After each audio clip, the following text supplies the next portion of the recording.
Hello and welcome to this week's edition of Spotlight on Jackson County. I'm your host, Michael Paul, and I'd like to start this show out and just read you real quick an article from the Sun Herald. Pascagoula wins Main Street Gold, an article by Margaret Baker. Pascagoula's Main Street Association and several of its community leaders, including flagships Power Couple K and Roland Kell, won top honors this year at Mississippi's Main Street Association's annual awards luncheon. Now, this was held on May 16th, and I want to welcome into the studio our guest today, Rebecca Davis. Rebecca is the Main Street Special Events Coordinator with the City of Pascagoula. So glad to have you here, old friend. Good to see you again. Yeah, Hadn't seen you in a long time. Thank you. How's life? Oh, it's good. Life's good. Life's good. It must be great after after all this hard work over the years to put together something and win 7 awards from the Main Street Association. Right. Let's talk about it for a second. Tell me what happened. How did you do all this? Well, actually, it's not me. It's. Well, I know it's not you, right. but I mean you're the director and you're holding the keys. It's actually just it's committees. You know, Main Street's based on 4 different committees, and these committees work very hard in our city to make our city better, and we pretty much bring up what we want to nominate. The nominating forms come out like in January or February, and then I have to have them in by April, and then they judge in May, and I submitted 10 this year, and we won 7. That's pretty doggone good. I'm going to tell you, and I told you before we started the show that you just racked up. That's the only thing I can. That's the only way I can describe it. Let's start. Let's start here, and gosh, I tell you, these glasses, I have to have them. I know, me too. Best image promotion for Pascagoula. Begging for banners and brackets. What that is, Tell Michael, me about that. I know people have probably, and you may be one of them, you'll go around town and you'll see Hattiesburg, Mississippi. We're not Hattiesburg. Or there was one that we got from Arizona. What happened after Katrina? She blew away all of our banners. Well, in one of our meetings, actually it was Liz Ford, she said, why can't we do a program like the yacht club, like the yacht club does, like exchanging burgies with different cities. Mm-hmm. So I called our Mississippi Main Street, the main guru, and I asked him about it. He said, oh my God, that is wonderful. So he actually spoke with the National Main Street Director. They put it on their website, and I started getting banners from all over the country. They sent them from everywhere. From everywhere. I've seen them, and I can't remember how the furthest one away. What was the furthest one away? I think it was Canada, wasn't it? Somebody from Canada. We've gotten them from Manhattan Beach, California, Walla Walla, Washington, Oklahoma, Nebraska, you name it. You know, it just reminds me, I interviewed a very short interview with Garth Brooks not too long ago when Habitat for Humanity was here, and one of the things that he said that is really touching, you know, when you think about it, little old Jackson County, little old Pascagoula, Mississippi, you know, Garth Brooks said, hey man, we hadn't forgotten about you. We still know that you have some problems, and we still know that you need some help. And when you see these things coming in, like these banners, it reminds you that other people in this country, they still care, and they still think about us. And what they appreciate, I think, about people like you and people that live here in Jackson County and Mississippians in general is that we just reached down by our bootstraps and we pulled ourselves out of this mess. And it's been terrible, and I don't think anybody can Nobody disagree. wants to go back and relive it, but, you know, yeah, we've come a long way. And with Walla Walla, Washington, I don't know, but if you know about them. That's a long way away, and that's in central Washington, yeah. Right, they actually adopted us, the Main Street program as well as the city, and they send us Pascagoula blend coffee. That's funny. Walla Walla is almost as bad as Pascagoula. It is. Matter of fact, that's how they came up with us, was they got on the web, you know, and started looking, you know, what community could they put their arms around, and we just happened to be that community, and they still are helping us up to a 5-year period of time. Let's go to the next one, because we'll run out of time talking about these. Adaptive Reuse Project. Right. Tell me about that one. Preservation Grill. David Boland and that team, you know, that used to be Dickie Scruggs' old law office I remember downtown. And I used to write parking tickets. Yeah, now Susan does. But it is, it's fantastic. If you've not been there, you've missed a real treat. Well, I'll have to put in a plug atmosphere is for awesome. Preservation Grill is one of my favorite places to go Yes. eat. Nothing against Scranton's. No, I mean, no, I still no. eat at Scranton's. Right. They're just nice to have two restaurants downtown. One's It full, is. you can go across the street to the other one, and I still eat Exactly. at both of them. But It's a win-win. nice amendment to our community. It's a win-win situation. Yeah, I think it's great. All right, let's see here. The next item that you won, the best downtown public improvement project. Let's go That over was the park that's right next to Preservation Grill. When you're Okay. sitting outside Yeah. and you're looking straight across, you're looking at the park. That was actually 8 parking places that were taken from the city and turned into a park. And Who did that? Who put that together? actually, it was a joint venture with, it started off with the Bolins, purchasing some property. Anyway, to make a long story short, it ended up being half and half type project, city funded. City funded half and half. It was project. actually, it wasn't city funded as the city took that it was all fundraised. All fundraised money. Best new large-scale development project. Tell me about that one. That's M&M Bank. If you don't know that, then I knew that, but I wanted you to explain it to me. Well, M&M Bank, they could have went anywhere, and they chose to rebuild in downtown. They see a vision, and I think they pretty much put their money where their mouth They is, did. and they did it upright, and they actually won the Preservation Award too. That was the month before that, preservation back into a downtown and reviving downtowns, and so that's 2 back-to-back that they've won. My friend Hal Camello that used to do this show, Right. I heard him, he had one of the M&M Bank guys, I think it may have been Todd? It may have been Todd. I don't remember who it was, but they were talking about the original Merchant Marine Bank commercial. Right. And I found myself singing that commercial. Oh, I know, Sometimes it's I so know. catchy. The hometown people that you know. Well, actually, and they really are. They're Yeah. hometown people, and congratulations to them for the best new large-scale Yes. development project. It's a beautiful place, and even if you don't do business with Merchant Marine Bank, it makes you want to go. go down there and take It's a look beautiful. at this place. And it's the park so nice. is fabulous there. Their gazebo. It is. It's fantastic. Okay, the Special Service Award. That was by a public official, and that was Frank Corder, and he won it under being a councilman. And but not only was he a councilman, Wow, and he hadn't been a councilman that long. No. Tell us how that occurred. Okay, Frank was all in Main Street. I mean, he has been very proactive in working every event. I'm telling you, there is, if I have an event, he's there. He was chairman of my promotions committee. He is no longer, since he has turned over the role as councilman, and the state recognized him as being a forward thinker and a proactive person. I have to give him a plug, because for a young man at Yes. that particular, I think he's 28, 27, 28. I've lost count, but he's young. It amazes me that that he's able to do the things that he does. He's while he's not serious-minded, he's serious about his business. You can have fun with Frank. He's not one of those what Right. you call Humdrum. serious-minded, humdrum Right. people. He's a lot of fun to be Right. around, and he's just got the community in his mind. And I was happy actually to see him win that He's election. got Pascagoula roots that go really, really deep. He loves the community in which he lives, and he's going to do whatever he can to make it better. What about let's see, let's go, this will be number 6, Right. the Spirit of Main Street Award. Tell me about that. Well, Mississippi Business Journal, actually, Kay and Roland were their choice for power couple, and just getting things done on the coast after Katrina. Well, I have to say kudos to them, because as a power couple, can you imagine how hard that would be to go home? I mean, here you are, you're in a refinery manager and a city manager, and how well they work as a team for a better Mississippi, for a better Pascagoula.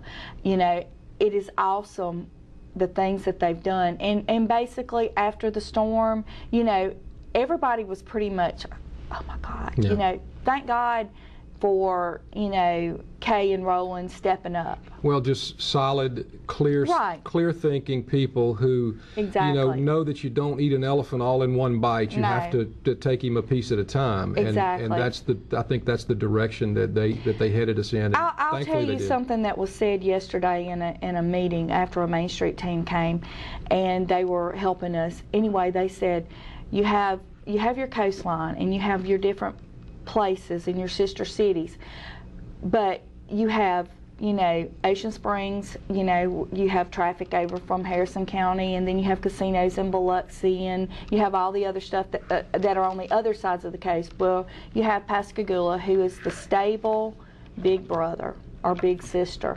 You know, we've always had industry or, you know, something to be our backbone, and, you know, we're stepping out now in the front of the pack. And we're leaders. I agree. Do me a favor. I've tried to have Roland Kell on the show about 3 times, and he's canceled 3 times. Will you call Kay when you get home and tell him that I don't bite? I'll try. I can't make no promises, but I'll try. I'd love to have him. Chevron, one of our great business partners in this community, and I would love to have him on the show. He's very. I know he's busy. Yeah, very busy. I know he's very busy, but we've called and he's canceled 3 times. We'd like to have him. I want to have him. We'll see. The last item on the agenda here, the 7th award, the Paul Cogan Memorial Award. Right. What that is, that was a long-timer Main Street guy who had given his heart and soul into building back his community, and it is a very special award. It is a very prestigious award. It is the very last award of the entire evening, and it was given to Richard Chenoweth with Scranton's after what he did. Amazing. With Katrina. He fed people out of the restaurant when he didn't have it. I mean, he was working off a charcoal grill and, you know, whatever. I mean, you know, he was out trying to help. And so he was given the highest award that they give out that day. Scranton's Restaurant. Been around Richard, all of our lives, basically. Richard's been there. Yeah. Well, look, Rebecca, you know, the time flies when you're having fun. It does. I could go on. we just shot 12 minutes, and I've got another guest coming in, actually the new chief of police of Moss Point. Oh, good. Sheila Smallman, who I work with. Yes. And so I'm looking forward to seeing her in a few minutes. Great. And I want to thank you for joining us here and updating us on this great news about the Main Street win. 7 out of 10. Congratulations. Thank you. And it's great having you. Hope to see you again soon. Thank you so much. We'll be back right after this. Hey, welcome back to Spotlight on Jackson County. Michael Paul here. And as promised, the newly appointed police chief of Moss Point, Sheila Smallman. Sheila, I'm so glad to see you again. Thanks for You and I have a long history. We worked together for many years at Pascagoula Police Department. I knew you when you were a puppy. Yes. And I was a puppy too. We had a good time. We enjoyed working together. You were always a good friend and one of those people that we could count on when we needed help. Definitely. And we can start there. You actually started in Pascagoula in 1987, I think. That is correct. May of '87. A couple of years after me. Okay. I remember you started the hard way. You started in the jail. I did. And you know, that's an experience that everybody ought to have to go through at some point in their life to see, you know, just how tough. You can certainly learn. Your job may not be as hard as you think it is. That's right. Sheila, congratulations. You've been appointed the chief of Moss Point. You know, I guess my starting point would be the city of Moss Point has had a lot of problems. Let's just say, from law enforcement standpoint, you've got a bull that you're going to have to grab by the horns. What makes you want to get involved in something like this? It's been tough up there. I guess I'll start off by answering, being honestly, law enforcement was never on my career list, first of all. It was brought to me, and I took it on and made it my own. I've been in law enforcement for 20 years now. I've enjoyed it. Have gone through a lot of experiences, both positive and negative, but the good outweigh the negative. Yes, Moss Point has a lot of troubles going on right now, but I've worked Jackson County area for 25 years now. Been in law enforcement for 20. And I love a challenge. And I hope that with my experience and my job performance, that I will be able to get the officers back on their feet. I will be able to regain the trust of the community and put the department in a new direction. Let's talk about the trust of the community. You know, recently there has been allegations of police brutality, things of that nature up in Moss Point. You know, I'm from a law enforcement background. You and I are truly friends. I mean, we've known each other for many, many, many years. Now, we haven't Yes. been close in touch for the last few years, but I know you, and you know me. And, you know, I'm wondering, you know, what in the heck has gone wrong in Moss Point with law enforcement? I mean, it doesn't seem, and this is not a I guess you would say a gig toward anybody who's been in a leadership position over there, but it just doesn't seem like it's ever been the same since Charlie Barber left from over there. He was a chief there for how many years? I mean, I'm not certain of the all years, of our but lives. It was I mean, a while, yes. he was a chief there a long time, Yes. and I don't know what caused the breakdown, but I'm not sure if the citizens don't trust the law enforcement officers, or if the citizens just don't get involved when they need to. What do you think that the problem is? Is it a combination of those things? I think it could be a combination of those things you just named. As far as the department itself, we need some resources in there. We need some better equipment and, of course, better pay. I'm looking toward Good luck on that better pay part, by the way. definitely. That's always difficult to push and to get through.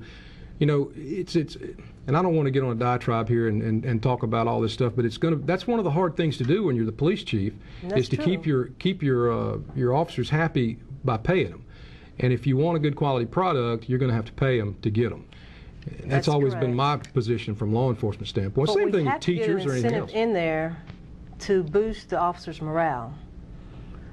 And hopefully by boosting their morale, they will start to enjoy their work and do their work in a more professional and dignified manner. Do you think that, is there anything that you can do, you know, the new kid on the block, I guess we could say, to help to ease any of the fears that citizens of Moss Point may have that that the police are bad and they're coming out, they're after them? Is there anything you can do as an individual and as chief to As change you those mentioned attitudes? earlier, Michael, you know me and you know me well. I'm an honest person, first of all, and I'm a good cop, as the citizens say. Yeah, you are. I'm a very good cop. I Fair. have to say You can be very tough when you fair. need to be. Yes. Listen, I agree with that, and I know you so well that it's. I have to project this out to the audience and let them know. You know, Moss Point, I think is I don't know. I don't even know if they deserve you or not. I mean, I'm not I'm not saying they made a bad decision. They made a great decision. But I'm just wondering, where do you go from here? I mean, what is your plan to kind of stop all this nonsense that's going up there? And I don't know if it's like you said, maybe it is a combination between the citizens not reporting the crimes, sitting on the couch hearing the gunshots, and when the police come, they don't know anything, they didn't see anything. You have to have help, when you're a law enforcement officer. You and I know that. You're absolutely right, and I welcome the community to get involved with the officers and vice versa. We need the support of the community, and we need to regain the trust of the community. And once we get together as a team instead of divided, the citizens will see that we are actually there doing our jobs, and we are actually out there protecting and serving the community of Moss Point. You are currently working with the Attorney General's office. Yes. What are you doing there? I am a senior investigator with the AG's office, and we're concentrating mostly on the home repair fraud cases. It's still going on? Yes, multiple cases. It's amazing. After It the hurricane, is. you see the best and the worst in people. And I know, Yes. of course, my dad, I know you know him as well. He retired last year from the district attorney's office. And, he would tell me that it's amazing, after It the is. storm, how many people come here to take advantage of people. And Yes. Can you share any stories of that, things that you've seen from the last year or so that you've been with the AG's office? Other than it seems that the consumers have accepted these contractors and trusted the contractors, have paid these contractors, but hadn't gotten anything in return. And most of them have either used retirement money, personal money, some have used grant money. and they've been taken advantage of, and it's sad. What would you tell them? You know, from being in the position that you're in now, and where you're headed to the police chief's job, what would you tell folks about home repair fraud, or just about contractors in general coming in after a storm? I mean, what would you tell them? First and foremost, do not advance any money up front. Do not advance any money up front. Because most good contractors will do the job and take a draw after they're done. That is correct. And now, so, granted, they may need a deposit to get started, but advancing large sums of money up front, do not do that. Also, check their license number. Contact the Board of Contractors. Check the contractor out. Make sure they're legitimate. When do you leave the AG's office and take over in Moss Point? My official day should be June the 24th. June the 24th. Yes. So when you get to be chief in Moss Point, what's some of the first things that you intend to do? If you don't mind sharing that with us. I don't. I would like to look at their SOP, updated if it needs updating. For you civilian-minded people, that's standard operation I'm sorry, procedures. I apologize for that. I do apologize for that. But you knew what I was talking about. Exactly. You're going to look at the SOP. Yes. Get with the officers, go over some departmental issues, get with the community, make myself known, let them know that, you know, their calls and their comments are welcome. Are there vacancies in Moss Point, police officer vacancies? There are some vacancies. I do not know the exact number. What are you going to do to retain and recruit? That's a tough job. It is. It's not. It's tough in Moss Point, but it's tough everywhere. It is. It certainly is. What can Sheila do, Sheila Smallman? What are you going to do to make sure that you retain not only the good police officers, but you're able to recruit and continue? I mean, where does that start? That goes back to my statement about the money issue. I plan to research this thing, look at other means of revenue, such as grants, per se. Getting with the board, see how the budget is, revamping the budget. Sheila, one of the dangerous things about grants, and you and I both know this, is that sometimes you can get grants and you get a 2, 3, 4 year grant or something like that, and then, you know, one day that grant money peters out, and you know, what do you do then? Are you telling us that, look, the city needs to really look at this in a very strong way and consider what the officers are making? And I don't know, because I've been out of law enforcement for some time. I'm not sure what those guys are making up there. I don't even know what they make in Pascagoula County. You're exactly right, Michael. The city needs to take a good look at the budget and realize that the officers are not just leaving to be leaving. They're leaving, going to other agencies because the pay is better. The equipment is better. What can you give me the starting salary or average salary of a Moss Point officer? Do you know any of those details yet? Have you had a chance to look into it? I do not know any of those details yet. Just from your memory, you must know that. I mean, I have heard, and I don't know, but I've heard that Moss Point doesn't make as much as other officers in other cities. I mean, do you know this to be true from what you've heard? I guess I'll say. From what I've heard, that's all I can tell you, Michael. The one thing, that their starting salary, I think it went like this, that their starting salary may be a little bit higher, but their step raises, after you've been at one of these other agencies for a couple, 2 or 3 years, you end up making more than you would at Moss Point, I think. But I'm not positive on that. But I want you to check on that and report back to me. Okay. Is that my first assignment from you? That's your first assignment. I want to know what they're making in Moss Point, and I want you to let me know about it. We'll have you. I'll tell you what we'll do, though. We'll continue this process at some point in the future, because I just really wanted to introduce you to the regular crowd that watches Channel 7 and Spotlight on Jackson County. We got a lot of folks that come on here, and I couldn't think of anybody better when I heard that you were going to be the new chief up there. And I apologize, because I know you don't know all the details yet. I do not. And I know you got a lot to study, and you probably need about 6 months to figure out what's going on and to make your recommendations. Yes. So what we'll do is, now that everybody knows who you are, and now that everybody knows that there's going to be a change in Moss Point, I think what we ought to do is check back in 3 or 4 months, and maybe you can come back on the show, and some of these questions that you're not sure about, we can answer them for people. And maybe by then, you know, there'll be some change in the SOP Yes. and some things that will help make Moss Point a better and safer city. Because I know you got that on your mind. And I do, and I have it at heart. Yeah. And you know as well as I know, changes are not going to come overnight. It's going to come in time. Yeah. And I plan to think outside the box and look beyond the negative. And I'm just asking the citizens of Moss Point to give the department a chance. Give us a chance. You got an open door policy? I do. If a citizen has a problem with anything, can they come and see you and talk to you about it? That's all you can ask for. That's it. Sheila, thank you so much for joining And us. thank It's you a very pleasure much. seeing you again, I and I wish you appreciate it. all the luck in the world because you're going to need it. Thank you. Thanks for joining us this week on Spotlight on Jackson County. We'll see you again next week.